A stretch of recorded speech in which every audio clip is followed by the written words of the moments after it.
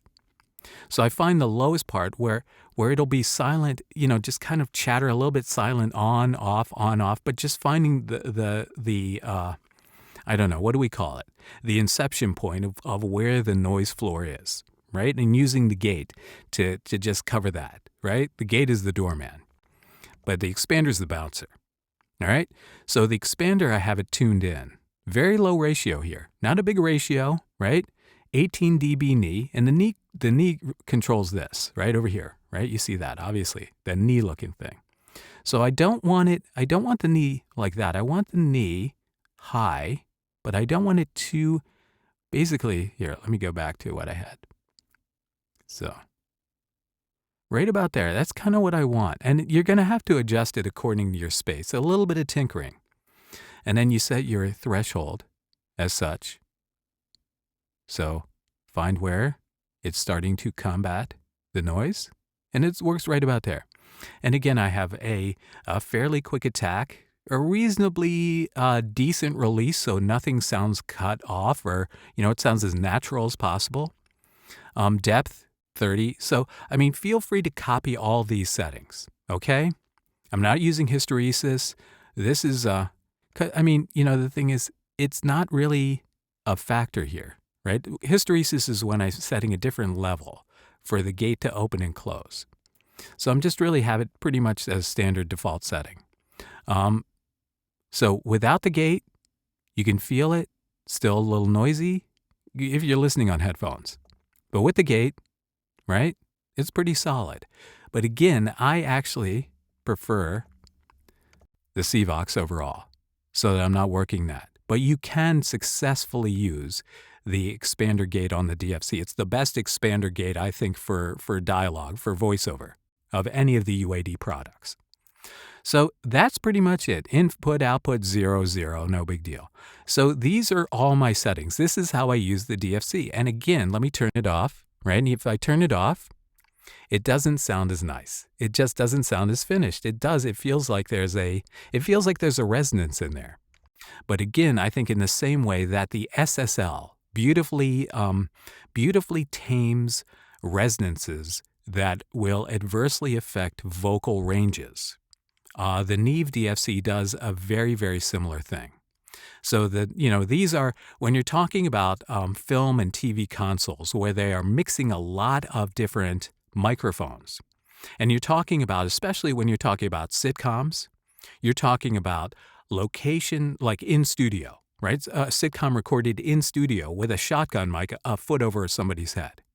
So there's a lot more acoustic issues to deal with, in a live room with a lot of other actors, with an audience, with equipment moving around. So there's a lot of stuff that goes on in post-production of live capture audio that that goes way beyond what we voiceover folk do in the comfort of our own spaces. But we take advantage of these tools because they have these specific abilities to do these things that make our voices sound more broadcast ready. So the broadcast ready fairy dust that you can sprinkle on to your voiceover track is the Neve DFC. I cannot recommend this highly enough. I've been using the Neve DFC for years. So this is, to me, this is indispensable. So check out the Neve DFC. If you do voiceover, if you do podcasting, if you do anything where you're recording your voice and you want it to come back sounding as finished as possible before you go into a mix, use the DFC. All right, check it out. Let me know what you think. All right, everybody, leave a comment. Until next time, this is Mark Yoshimoto Nemkov, fading to black.